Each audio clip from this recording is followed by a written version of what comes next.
Welcome to another edition of the Five Heart Podcast.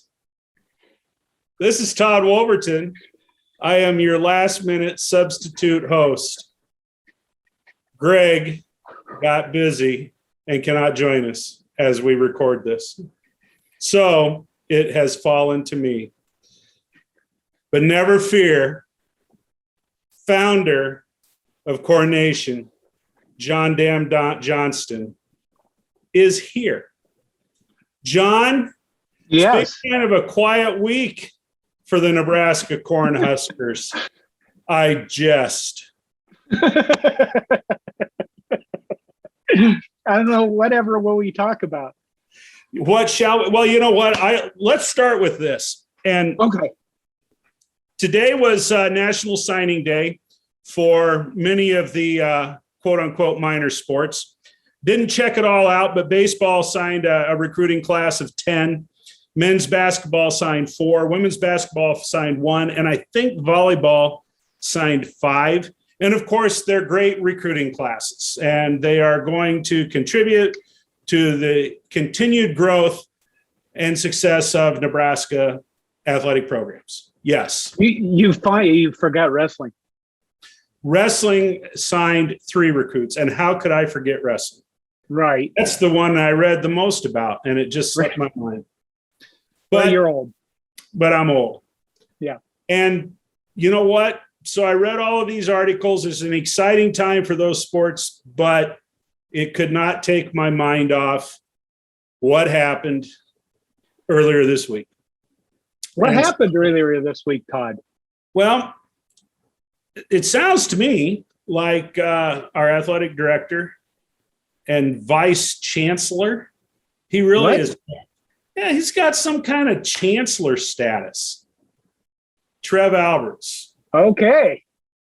Trev Alberts, the savior for all things scarlet and cream that involve bouncing a ball, kicking a ball, rolling around on the mat, swinging from bars, all things athletics. Trev Albert apparently had a conversation with beleaguered head football coach, Mr. Scott Frost, the golden boy from Wood River. And he decided to say to Mr. Frost, you can hang around for another year. So what we do know for sure is Scott Frost will be back as the head coach of the Nebraska Cornhusker football team. Woo! Woo! Woo! Woo! Woo! Woo! Now, that sounded kind of fake, Todd. Well, you and I have been on record as doubting that Mr. Frost will be able to succeed as a head coach. But the majority of Nebraskans, it sounds like, or at least the majority of Nebraskans that give a damn about the football team, apparently think that he deserves another chance, another year, as does Trev Alberts. So before we're so close, Todd. We're so close. We're close. We're close with basketball too. And I didn't even pay any attention to that, but I hear what we lost by 1 score. Oh, yeah, that's something original. I don't want to talk about basketball. I love Fred Hoiberg, but that's because I love Fred Hoiberg. Okay. We're not talking basketball. Okay. So let's go back to Trev Albert's decision to retain Scott Frost, restructuring his contract.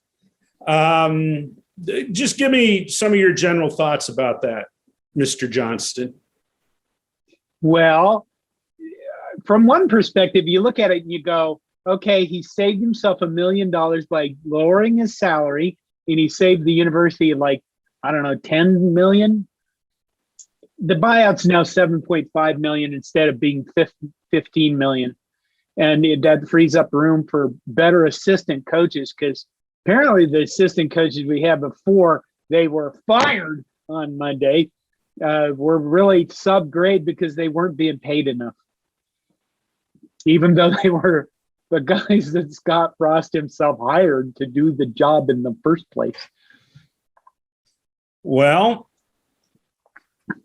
the debate and we could probably dig ourselves in quite a hole here if we were to debate whether or not Mr. Frost deserves a year. But go ahead, John. I see you raising your call. Oh my God, you waited too long. In my old man mind, it flew out of my mind. Let's go with a perspective that can make everybody feel better. Let's look at one positive aspect of this, okay?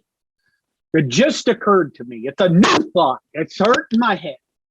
But look at Frank Solich got fired after a 9-3 season, right? And Bo Pelini won 9 games and he got fired. And a while back, actually several years ago, I wrote an article about how the fan base would have been much better off if those coaches would have been allowed to fail. In other words, I think everybody knew Frank probably he wasn't Tom Osborne. He was going to fail just because he wasn't Tom Osborne. All right. Bo Pelini, it was pretty clear he was running out of road at Nebraska. He burned himself out. He wasn't recruiting. I don't think he'd have had a winning season the next year, but we never saw that. And because of both those coaches were fired before they had the chance to fail, it's left a crack in the fan base where we constantly go, well, they fired Frank. They fired Frank at 9-3 and they fired Bo at 9-3. They're like, blah, blah, blah, blah, blah, blah. These stupid people can't do anything right. We'd love to have those guys now. And that's constant. It's been around for 20 years. The best part of keeping Scott Frost is not just that we are so close, Todd. It's that he has 1 year that we know of. And he can prove it. And he can prove us wrong. And I would love for me to be proved wrong. And I guess maybe in some way, if he was fired right now, it just split the fan base completely to pieces. Because there'd always be those people that are like, oh, he's Scott Frost and the connection to Tom Osborne and the quarterback, the native son. Next year, with the schedule he has, if he can't have 7 or 8 wins, he's not ever going to really get a higher bar than that. So maybe in some way we'll be better off in the long run for this. I kind of see where you're coming from with that, John, and I don't disagree with that. Back to Frank Solich and Bo Pelini, quite honestly, anybody who has, above average knowledge of college football could see that those teams that they were coaching towards the end, they were declining in their quality. And it isn't always reflected in the schedule. It's not always reflected in the record. Just as if you could argue that the quality of this Nebraska team this year isn't necessarily reflected in the record. Right. So, sometimes you don't see, the cancer maybe, that's kind of growing inside of a program. And I'm not, that leads to different kinds of explanations, if to use that term, and maybe I shouldn't have, but, so those programs were on the decline. And, I think that anybody too, that has been a close observer of this program, we have to recognize that, the program was in dire straits, quite honestly, from, the quality of the players, when Scott Frost took over. And, you've said it, I've said it, other people have said it. I don't think we truly realized how bad it was.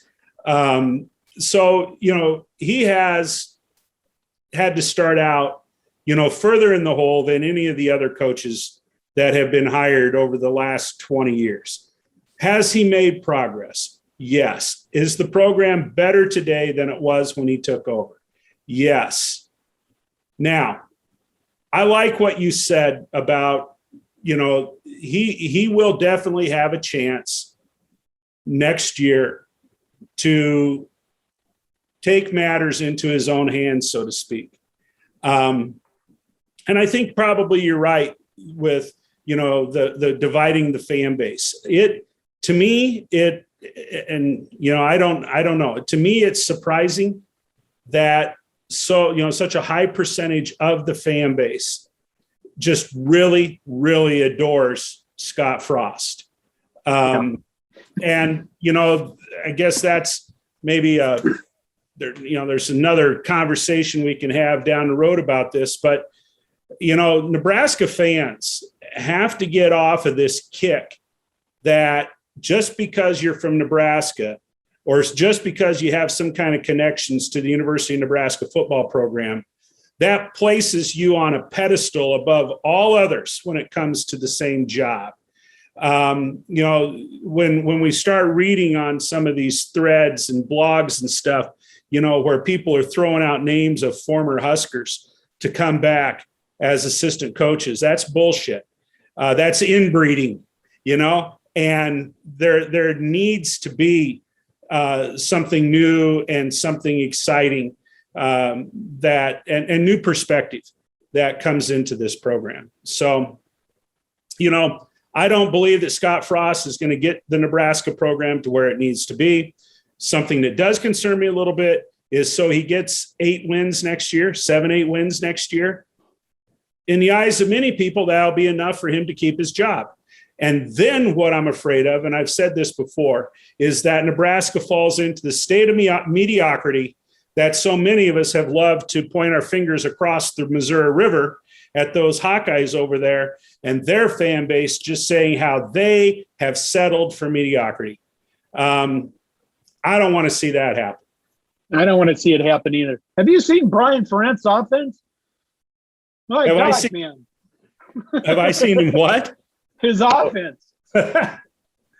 Well, I know that we have a avid member of Corn Nation who is a dyed-in-the-wool Hawkeye fan that he has offered on more than one occasion to send Brian Ferentz our way. He'd send him for future draft picks, I think. So, yeah, he's not very popular among Hawkeye fans. No, I would imagine not. No. So, well, we had 4 coaches fired off the offense. Did you see that happening? I mean, let me back up. When the news came out that Frost was going to be retained, mm-hmm. Most people went right to the conclusion, well, he's going to be back, but there's going to be changes. One, it surprised me that it happened as fast as it did. He announced it, not that long after news broke that he was being retained. And the fact that he let him go immediately, and the fact that there are 4 being let go, all of that surprised me. Talk to me about your reaction to that, John. Wow. What was my reaction? I guess I was surprised they went that fast and that deep. I think everybody wanted Verduzco fired because, Adrian Martinez and the quarterback thing and stuff like that. And you knew somebody had to go because somebody had to take the blame for this. It's kind of like public executions. I was surprised Ryan Hill got fired. I guess I was surprised that 4 of them were gone, but I guess if in his case, he wants to completely make over the offense. So, it makes sense. The other thing is, earlier that day, who was it? Washington, Jimmy Lake fired his offensive or defensive coordinator to save his ass. And then who was it? Dan Mullen at Florida? Dan Mullen fired his defensive coordinator. Beleaguered Dan Mullen fired his coaches to save his ass. So, let's be honest. This was Scott Frost firing his buddies to save his ass. And he pretty much, I think, said that today. That he was willing to fire anybody just so he could keep his coaching job, which, you kind of just take the word fire and replace it with the word shoot. And you're kind of like, wow, dude. Well, people like to draw some comparisons from time to time, but Bo Pelini, he went down with his ship because he refused to fire some of his assistants. If we remember back then, as defensive coordinator, everybody was just screaming, get rid of the defensive coordinator. But Bo, he stood behind them all, and, ultimately they all left with him. So, when I heard 4, that initially shocked me. I was not surprised that Greg Austin was let go. I was not surprised that Mario Verduzco was let go. The only thing that did surprise me about Verduzco is that he and Frost have been together so long. Yeah. And, there was an incredibly strong relationship between those two. From what I've heard, and this is certainly unsubstantiated, sounds like Ryan Held has lost a little bit of his recruiting magic. Apparently he's maybe kind of wearing thin a little bit on people. The mystery to me a little bit is Lubick. He came out of, he'd left coaching, was selling insurance or something like that, then came back into the game. We heard rumors that he and Greg Austin were not on the same page. He and Frost had coached together. So certainly one would have to believe that the two of them were on the same wavelength, at least coming in. I guess I was a little bit surprised that he was let go. Well, the news is that I'm looking at this Rivals article and some of the news from, I think, the Presser today. Frost wants to be the CEO of the program. Well, good luck with that, because I think his CEO qualities are his weakest.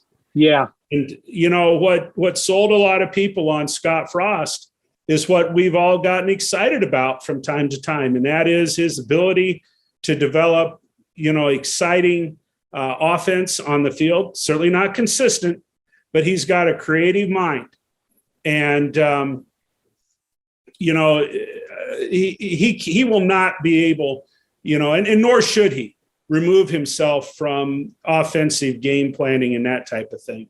But I would agree that he needs to be in charge of the whole program.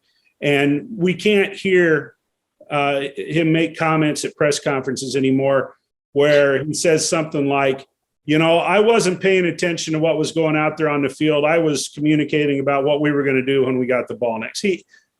Head coach can't be in that kind of position. Or maybe special teams is a big deal. Apparently today he had some, I don't know if it was Sam McCune's gaffe or Scott Frost's gaffe, that he said, Mike Dawson was doing a good job coaching special teams. Yeah. And, all of Twitter blew up, and McCune might have misquoted him a bit. Well, somebody needs to, I said this before, somebody needs to coach Scott on how he does his pressers. Well, I agree. And I made a comment the other day about him. I posted it someplace. It'd really be nice if the head coach would shave and put on some decent clothes when he stood up in front of the media. And, he came out in hadn't shaved, but he was in a pair of slacks and a polo today. So maybe Mr. Alberts is coaching him a little bit with that. But you're right. Are you gonna complain if he grows his hair out or something? I don't know. But, the thing, I agree with you. He needs to be coached up. And maybe he will. Maybe that's going to be, part of the re-education of Coach Scott Frost. John, let me throw this at you a little bit. Okay. I'm not asking you to throw names out there because, Jiminy Christmas, who are we to know who high quality potential assistant coaches are? It's everybody's just, throwing darts at the wall on that. What would you like to see if you were in Scott Frost's shoes and you were looking for an offensive coordinator? What do you want to see out of Nebraska's offense? How do you want to see the offense change other than we want to see it be consistent? I want Ohio State's offense under Urban Meyer that was spread with power, which means one thing, Todd. We need to hire Tim Beck.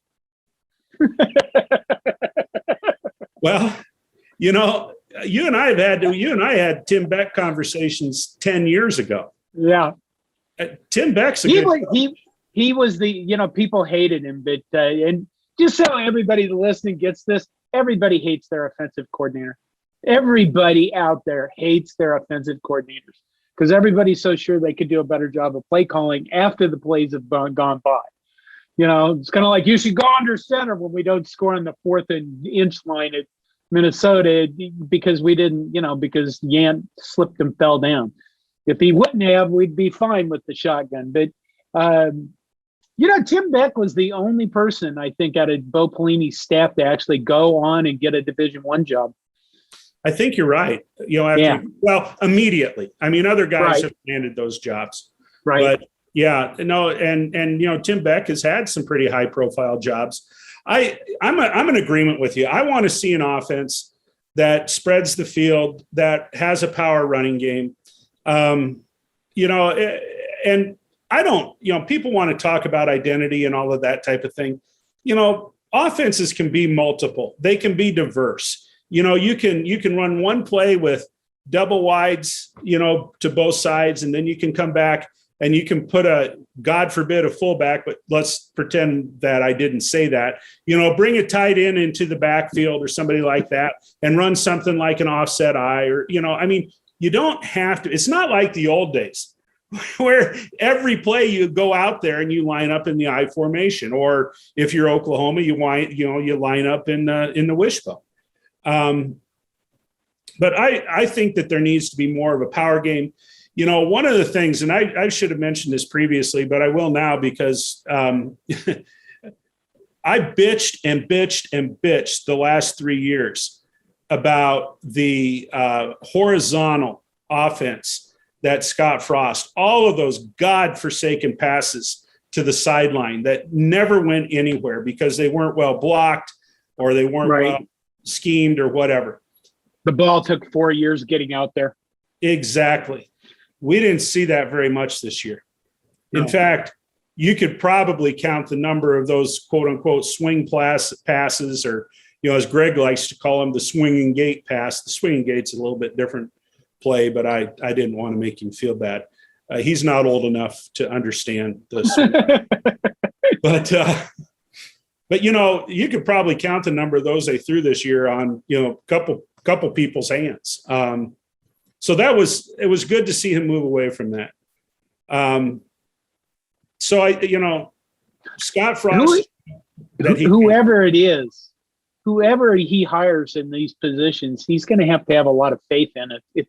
If he's actually going to be, I'm going to be the CEO and let somebody else call plays, then he's going to have to develop one hell of a comfort level with these guys in the next few months, because I think that's probably the thing is I have to give this up so I can do other things. And I think, that's hard for anybody to do, no matter what position they're in. Absolutely. I've been doing X for 30 years and now I need to give that over to the younger guy and I'm going to go, manage all these people and see what's going on with everybody. And that's hard to do.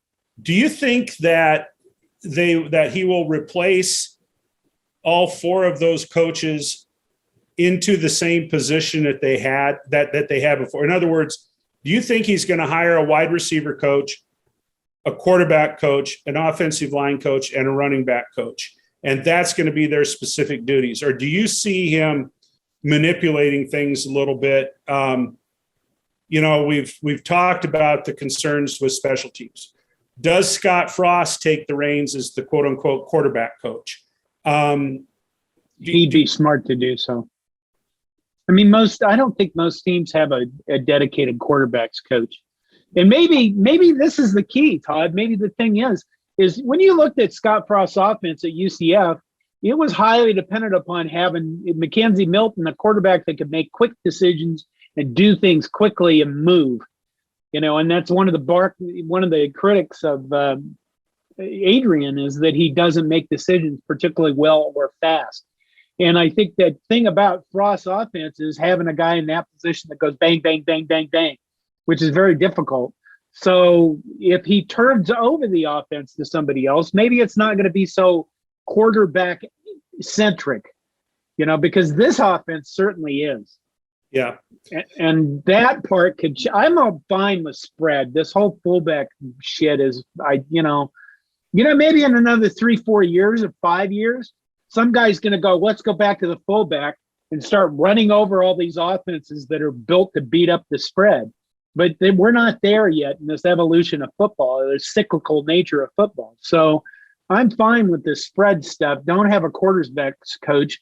Have an offensive coordinator you can trust that'll actually, I don't know, give the ball to the running back on running plays more often than having the quarterback run up, having the quarterback, what is that? Quarterback duo, QB duo, where they have the lead blocker in front of Adrian.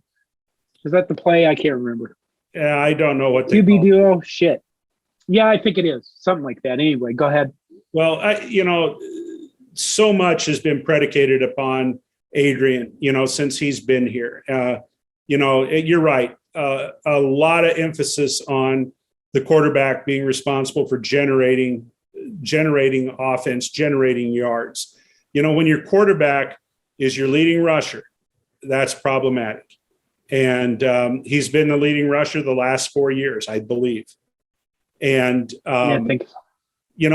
While I love to see Adrian Martinez take off and run, and I love to watch offenses that have, a running quarterback, a quarterback that is a threat. Boy, you just don't want to be so dependent upon one person. He's been susceptible to injury, and he hasn't. It would be really interesting when it's all said and done if somebody could honestly say how many games Adrian Martinez actually played where he was 75% or better, in terms of his health. Hey, wait, I predicted we'd lose 56-10. We didn't lose 56-10. No, I predicted that we would lose 35-21, so I was a little closer than you. I guess I was, we fought through the game. We really did. I thought the defense fought through the game. The offense was their typical self, and then special teams, of course, was like, the one thing that bothers me a lot about that game was just last week, right? Yeah, it was.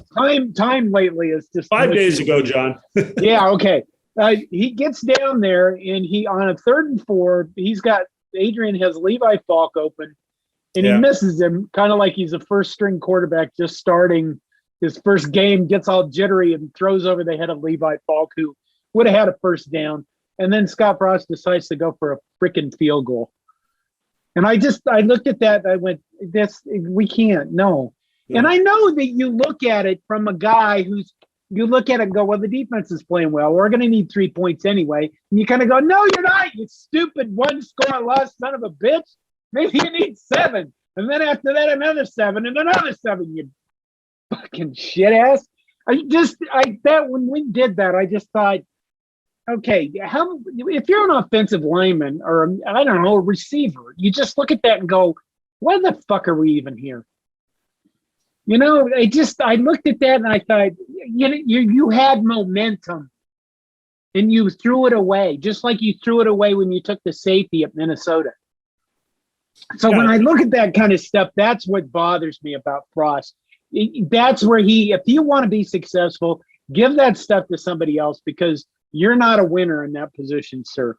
And I'll just bluntly say that part, no, don't do it. Well, I agree with you, John. And Scott Frost, he's come up short in games, but he's come up short in so many big moments, pivotal moments in a game where, the team didn't succeed. And whether that's Adrian, in a 2-minute drill that lasts 3 plays and 36 seconds because of overthrown,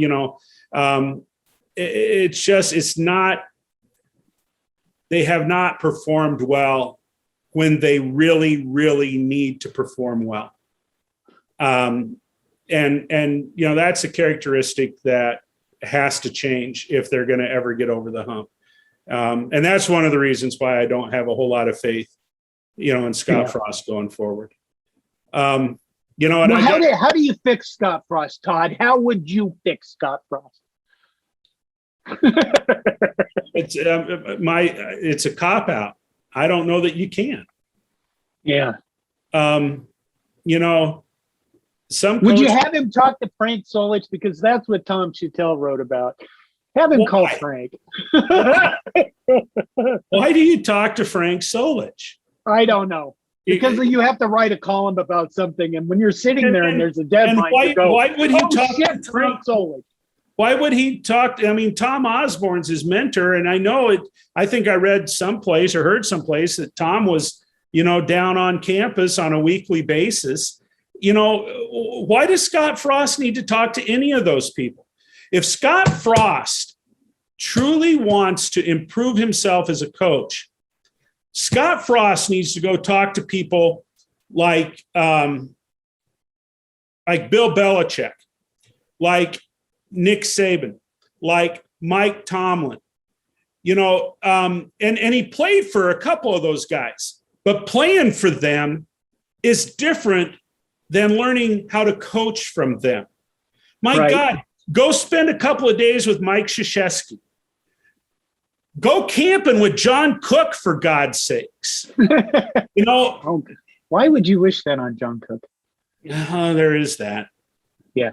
But, you know, there's something, other coaches do this. This is not something that coaches think about every once in a while. Hell, there have been a lot of coaches, and you know this as well as I do, who have found themselves out of a job, and then they spend the next year floating around watching how successful coaches run their practices. Right. Watching, you know, I mean, they go learn. They try to better themselves. You know, Nick Saban has resurrected more flipping careers of deposed college coaches than anybody else. And I'm not saying that Saban's necessarily the guy that you need to go talk to.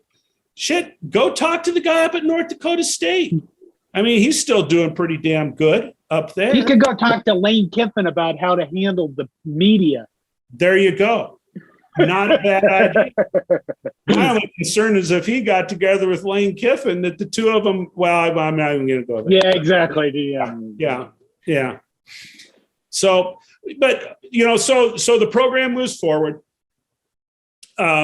He's going to be pretty doggone busy here, trying to get coaches lined up. In the meantime, our beloved Cornhuskers are playing the two teams that you and I probably want Nebraska to beat more than any of the other teams. They got Wisconsin, and then they got Iowa. And they're going to do it without four men that have been there, you know, for the last, well, one of them, you know, well, three of them since Scott Frost has been here. You know, I read today that, you know, they've kind of assigned analysts and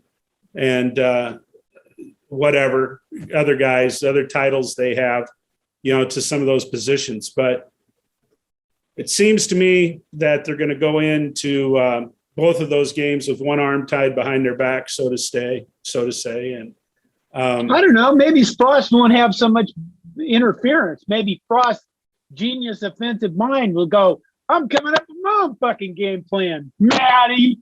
And he can call my own plays instead of having to hear you bench at me in the headset all the whole game. And then he's going to throttle Wisconsin, even though they have like the number one defense in the nation. And Iowa, who has like, I don't know, one of the top defenses in the nation. We can score like 25 points in each of those games and win. I agree with you. I agree that if Nebraska could score 25 points, they could win both of those games. Yeah. 25 points in each game, not 25 total. 25. So, yeah, I don't know. Looking around at social media, Todd, there were a lot of people upset that the coaches didn't get to finish out the rest of the season. And why did they fire him now? And this is dumb. This isn't the way you do things. And why did they fire him, Tom? Why did they? Well, I didn't see that on social media, but I would have been one of those people that would have questioned that too. I know, you know, some folks have said you got to move now because of the early signing day and you got to get out and recruit. You know, there's all these different reasons, but damn, you know, I don't know how Nebraska is in better shape to win against Wisconsin and to win against Iowa by firing those guys now than they would have been had they gotten rid of them at the end of the year. I don't know. But, you know, I mentioned that chatter thing. The headset will be that much, there'll be less talking and jabbering. well, hopefully Scott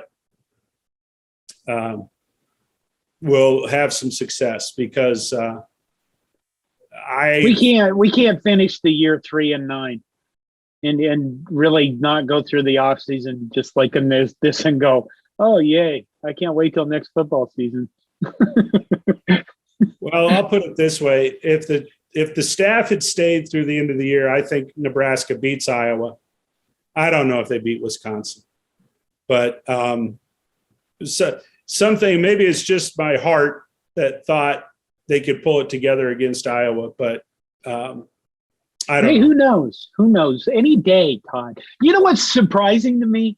Yeah, I think the biggest surprise out of all of this, and I haven't brought it up yet, we have seen 0 players end.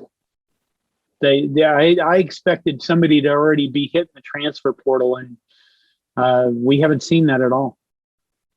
Yeah, So, you know, that is kind of interesting to me as well. I think we're gonna see players hit it, but yeah, it is kind of interesting to me that we haven't seen that happen. You know, maybe some of them are just sitting there thinking, "What the hell just happened?" You know, anything. yeah, but young men can be brash, though. You'd think one of them would go, "Fuck this shit, I'm out of here," but nobody did. You know? Yeah. Well, let me throw something else at you that was a little bit of a surprise to me. You know, that kind of falls on top of this a little bit. On Slack today, one of our friends posted a chart that ranks the Big Ten Conference schools, with the exception of Northwestern, who's not required to report their financials because they're a private school. But they, of the 13 other teams in the Big Ten Conference, Nebraska ranks 7th in total spending for football. That shocks me. That absolutely blows my mind. I would have thought without question they would have been at least top 4, if not top 3. Yeah. Now, in the meantime, the revenue is higher than 3 of the teams who spend more than them. So that absolutely blows my mind, John. Well, I don't know what they're doing with what are they doing with their money if they're not spending it on football? Are they, I don't know, having wild parties, giant parties? Maybe they're spending it on media equipment, better cameras, better stuff for doing streaming video, microphones. Well, they are funding other sports, but you know, Ohio State, to nobody's surprise, generates. Do they generate the most or the second most revenue? Oh God, it's got to be. It's the most. No, is it second? Michigan generates $10 million more for football than Ohio State does. Oh yeah, okay. But Ohio State spends $13 million more than Michigan does. You know, Ohio State funds more sports than Nebraska does. Michigan funds more sports than Nebraska does. Gonna guess Penn State probably does as well. I haven't paid that close attention to Penn State. But then Nebraska does fund more sports than Iowa, than Michigan State, I believe, and I think more than Wisconsin, or at least they'd be close to those four. Those other three. I don't know, John. It just really surprised me that Nebraska is that low compared to the other schools in the Big Ten. It doesn't make sense either, especially with Scott Frost wanting 150 person, roster. You think that by just sheer feeding people at the training table that they'd just be spending more money on that. Obviously, probably we don't know what the recruiting breakdown is here or how much money they're spending on recruiting, and that's probably one area in which we could improve. Yeah. Well, when you think about it, Ohio State spends $24 million more on football than Nebraska. And that $24 million is more than Illinois spends at all. So, what are we going to spend more money on? Assistant coach salaries? I don't know. Maybe they're broke, Todd. Maybe they don't have any money. Maybe they're broke. The athletic department needs bake sale. Well, there you go. And I could do a whole series on how spending in athletics, in college athletics, is totally out of whack. But I guess more so than anything, it just really surprises me. Nebraska bought those charcoal suits for 150 players so that they could wear a nice suit and a white shirt and a red tie when they ride from the Cornhusker Hotel to the stadium, so that they looked presentable when they, did the stadium walk. They're not wearing, any Adidas apparel anymore. They look like guys dressed up to go to the prom. They look good. Yeah. And you know how hard it is? You know guys that didn't own a suit in college. Yeah. Had to borrow, a suit from the skinniest fucking guy on the planet. So, the season's winding down. We're in the middle of a bye week. I suppose next week we'll try to get geared up a little bit for the Wisconsin game. Quite frankly, I guess I don't know how I feel this week. It is, I'm not apathetic, but it is what it is. Well, you said we weren't going to talk about basketball.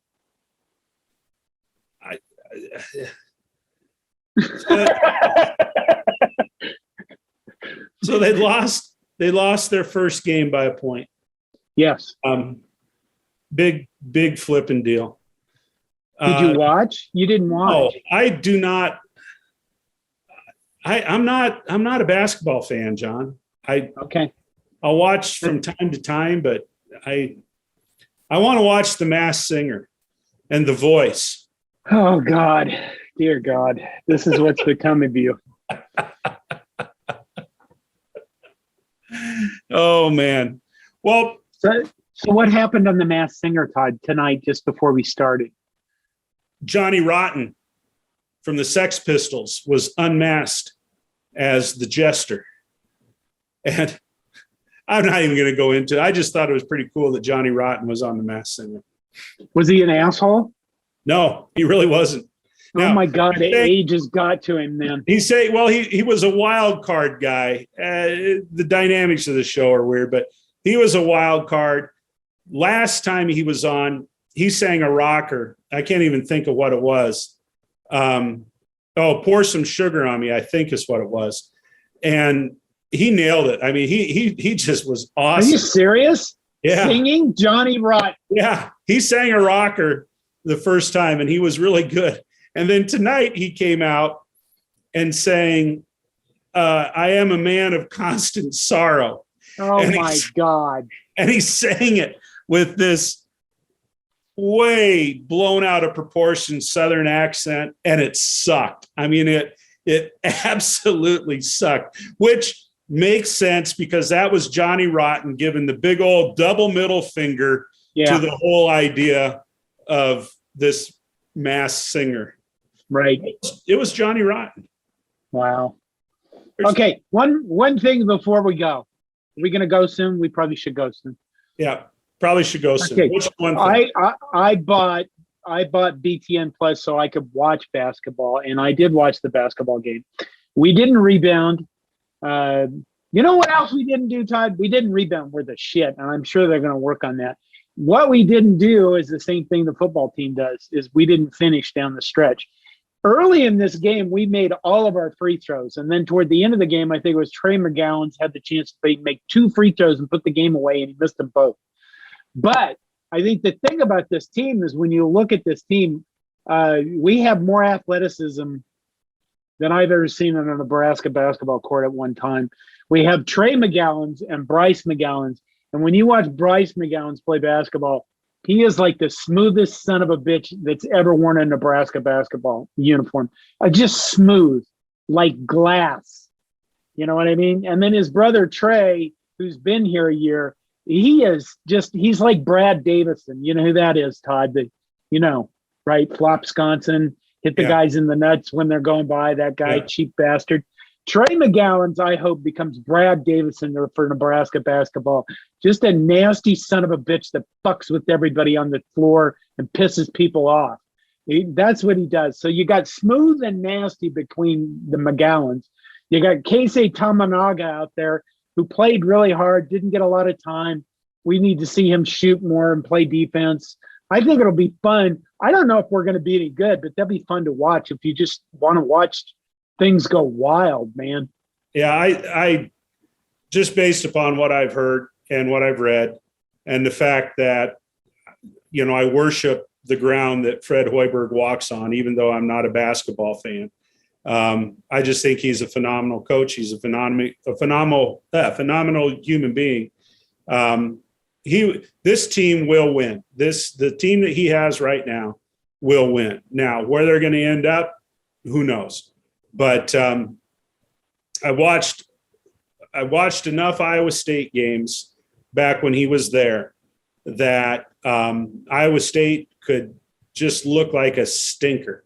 And, 3 nights later they come up and they look like, a Final Four team, and then they can sustain that.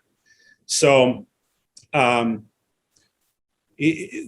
team still needs to figure out who's going to step up, who's going to be the guy who wants the shot, who's going to be the guy that can carry the team on his back for a little while. Once they figure some of those things out, I have no doubt that this team will play very well. So anyway, we got basketball. It'll get better. Wrestling's coming up. Volleyball team, is kind of in a little dip right now, but tournament time, I've predicted all along that when they start playing in the tournament, it's going to be a completely different looking team. Right. He's moved some people in and out.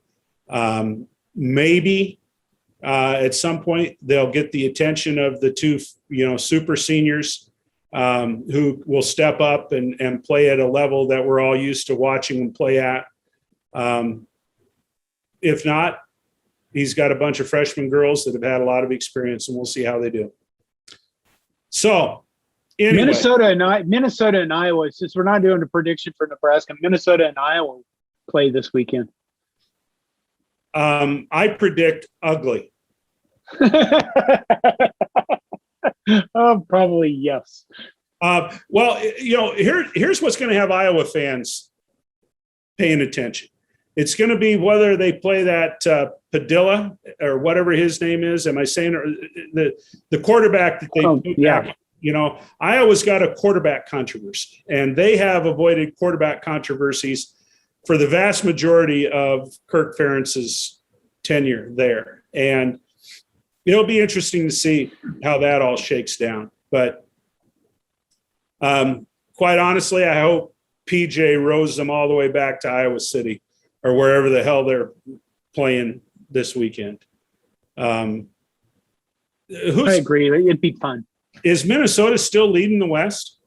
There are 4 teams with a 4-2 record. Wisconsin, Minnesota, Purdue, and Iowa all have a conference record of 4-2. And then one of them's going to get to play Ohio State or Michigan State. there's still a lot of football going on. I mean, November is always the funnest month. Yeah. Well, this is, just the way that the schedule sets up this year, and maybe this was by design. Nebraska is going to play, in my opinion, its two closest rivals. Iowa's playing its rivals, at least in the West. So that makes it exciting. And in the East, holy smokes, we just got a little taste of that with Michigan playing Michigan State, just a couple weeks ago. And, Ohio State, we got Ohio State, Michigan yet. We got Ohio State. I think we got Ohio State, Michigan State. Yep. And then Penn State's probably got to play one of those guys too. The next 3 weeks, the next 3 weekends, there's going to be some exciting games in the Big Ten. Yeah. So let me ask you one more thing, and then we'll wrap it up here. I think that the football playoff rankings are just a bunch of horseshit. But what do you think? What do you think about Oklahoma being, they're an undefeated, Big 12 team, and are they like 10th? I think 8th, aren't they? Yeah. Are they Well, 8th? let's look it up. I think it was 8th. They are. Where the hell are they? Georgia, Cincinnati. Wait a minute. That's the AP top 25. What the hell am I thinking? Oh.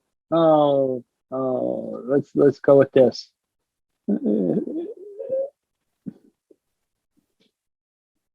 Oklahoma is, where the hell is Oklahoma?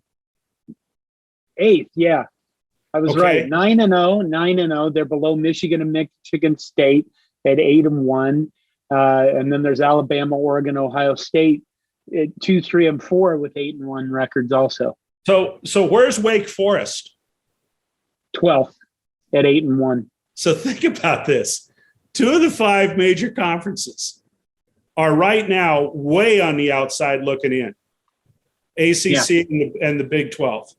Right. And, we're talking in the top 4 right now, we're talking 2 from the SEC, 1 from the Big 10 and 1 from the Pac-12. Is this not what you expect when you have Iowa's athletic director in charge of this shit, Gary Farta? Oh, I'm not surprised at all. And they will find a way to screw Cincinnati. Yeah, Cincinnati, they will, if they go undefeated, there will be some way that it will happen that somebody's going to knock them out that absolutely, well, they deserve to be in there right now, in my opinion. I'd go for that. But it's just something, it is nothing else. God, give us something new. And do you think, here's what I'd ask about this. You think they're going to stick Georgia and Alabama in this thing just so they can go, people have fatigue of seeing the same teams when they're purposely doing it so they can expand and make more money and give their bowl buddies more money? That could be. But you tend to be on that side politically with all the conspiracy theories. So I'm not. I guess, yeah, okay. The earth is flat, Todd, you fucker. Anyway. I know. I don't know. I just look at this and you go, was the BCS not a better solution? BCS was definitely a better system. It was definitely a better system. Unless you've got money out of it, then this is a much better system because of all the money they're making. I don't know. To be honest with you, John, I really don't care. I don't care.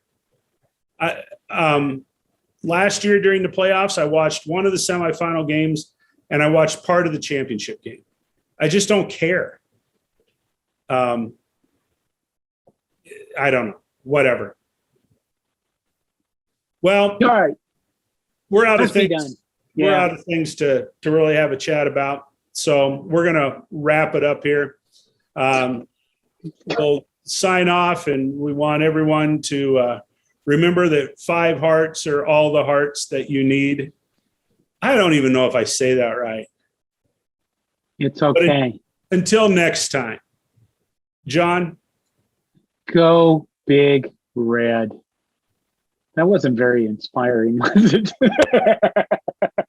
Hey, it's basketball season, and it could be fun. It's volleyball season, could be fun. Who the hell knows what's going to happen next? Yay! Go Big Red! There you go. Sayonara, folks.